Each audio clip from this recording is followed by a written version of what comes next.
all because I brought awareness to something, right? And some people can see that as me pumping up a particular card, particular player, particular set, whatever the case may be. Am I pumping it up? Am I pumping? I don't know. Could be.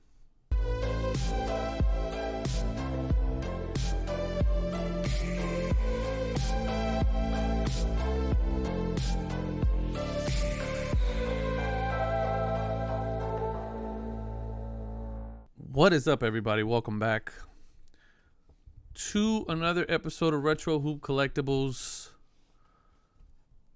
Been wanting to make this video for a little bit, but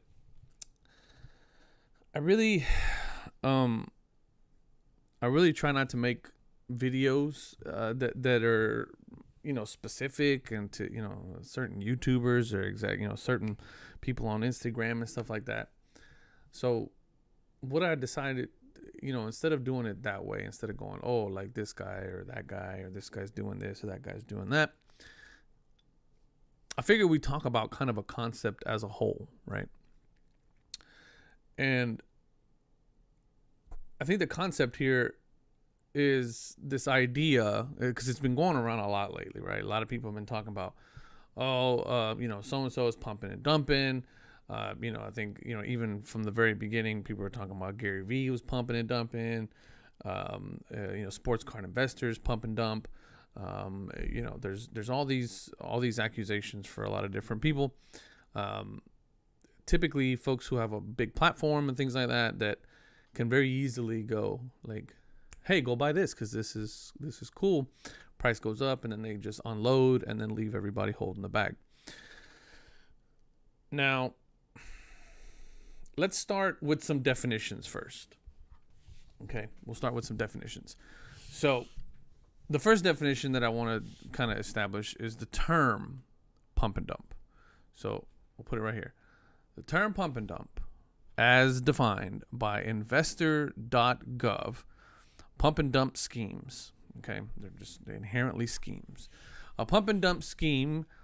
In a pump and dump scheme, fraudsters typically spread false or misleading information to create a buying frenzy that will pump up the price of a stock, in this case, the price of an asset, or in this case, cards, and then dump shares onto the stock by selling their own shares at an inflated price. And then once the fraudsters dump their shares and stop hyping the stock, or in this case, hyping the card, the stock price typically falls and investors lose money.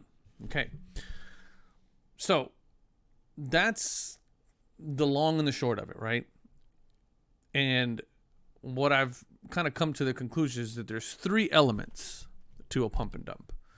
You have to have a fraudster. Okay. So what's a fraudster? A fraudster, once again, I'm going to get better at this. I promise.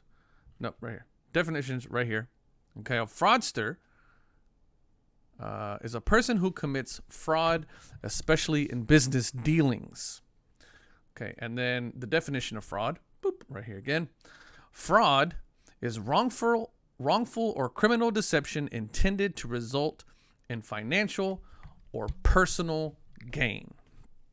Okay, so now that we got those established, all right.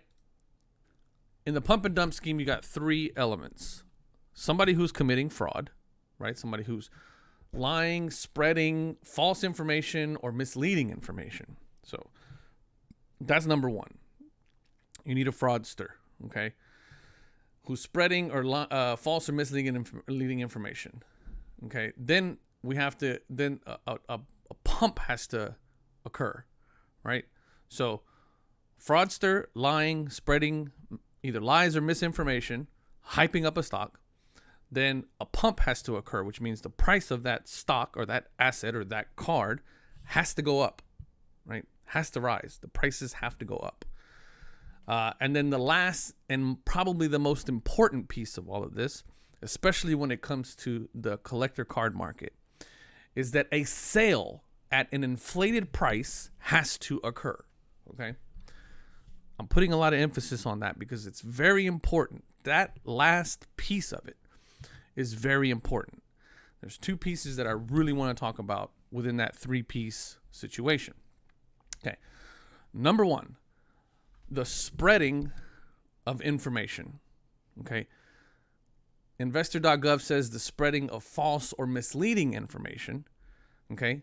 The misleading portion of that is really interesting, because I think this is where the gray area comes in for a lot of these folks that are doing some of these pump and dump schemes, or allegedly doing these pump and dump schemes, is that there is a fine line, a very thin, razor sharp line, right? There's a very fine line in the difference between pumping and spreading misinformation or misleading information, and what some people say that they're doing in this hobby, which is bringing awareness. Okay. I will tell you guys that I recently, not recently, because it's kind of always been one of the things about this channel, is kind of have gotten on this idea of really talking about some of the cards that I like and why I like them so much, right? Some of the sets that I like and why I like them so much. Some of the players from the early 90s, early 2000s that I like and why I like them so much.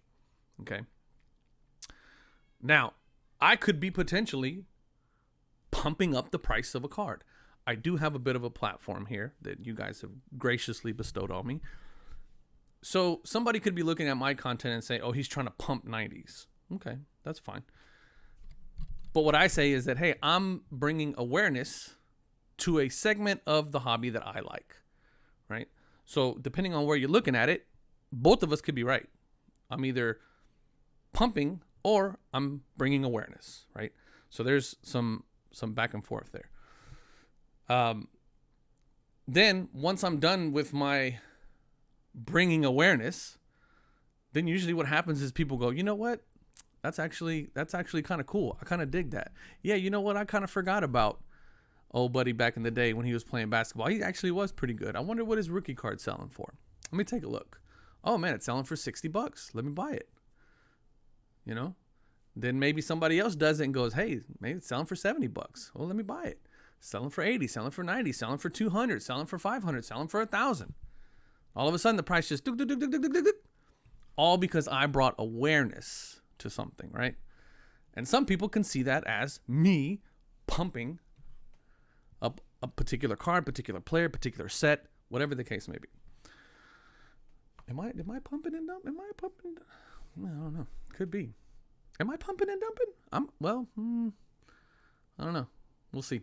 Anyway, moving on.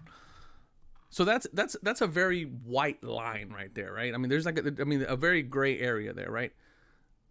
As you guys are listening to some of this content that's online, some of this content that's on Instagram, Facebook, even what's the other place?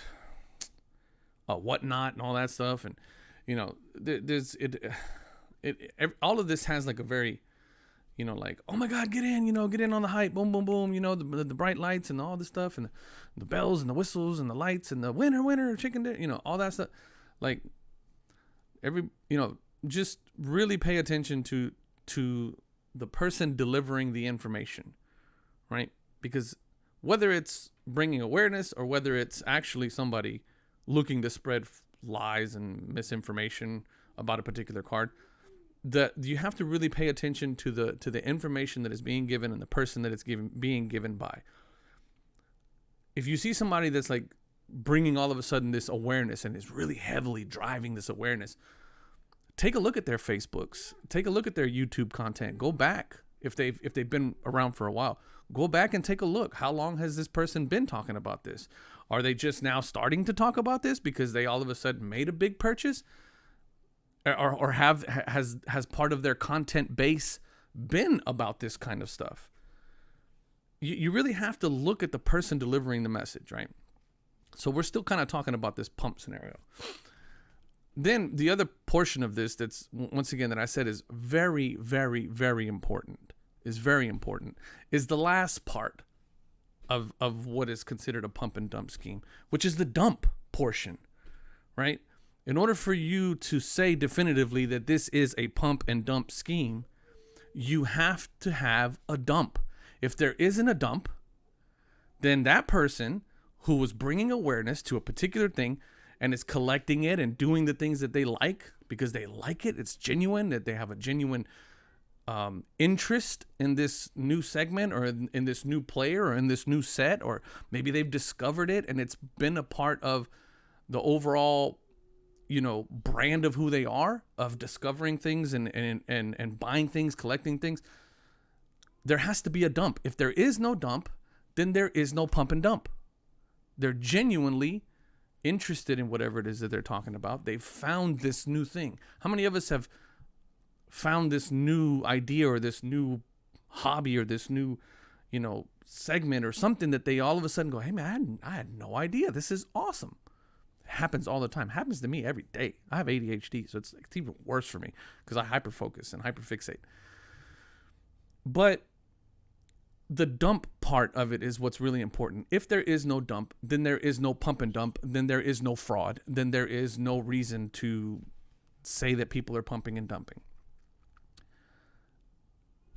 At the end of the day, guys, what's really important here, and I've said this from the beginning of me doing this channel, if you always collect what you like and stick to what you really like, what you genuinely like, and not care about the hype, you will always come out on top, no matter what.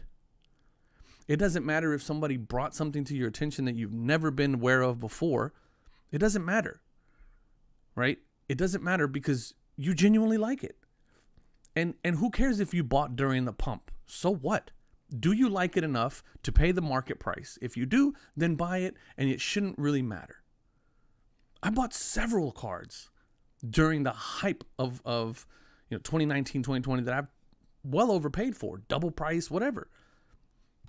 I don't care. They're for my PC. I have them in my PC. Sometimes I've actually sold cards at a loss because I'm like, yeah, you know what? I bought this and this is kind of cool, but I got my eye on this other thing now. And, I paid $100 for it, but you know what? If you want it, I'll sell it to you for 75. I need that 75. It's going to go towards here. It is what it is. I really don't care. Buy what you like. Don't buy the hype. And you'll never, ever feel like you spent money on something that was unreasonable. There's so many people out there that are spreading awareness of their own little niche, of their own, for me, for example, really pay attention to who is giving the information. Do your research on that person. If you really feel like they're pumping and dumping or whatever, do your research and decide for yourself whether or not you like what it is that they're talking about. And if it is, then dig into it. And maybe you might find something that you dig also. And then it could be something new that you're collecting again. I'll leave it at that. What do you guys think? At the end of the day, it's really your decision to buy something or not. And it's also your decision whether or not to buy or wait.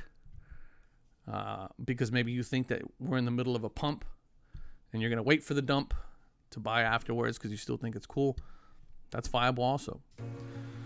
Leave me a comment down below. I know this one's going to ruffle some feathers, but that's okay.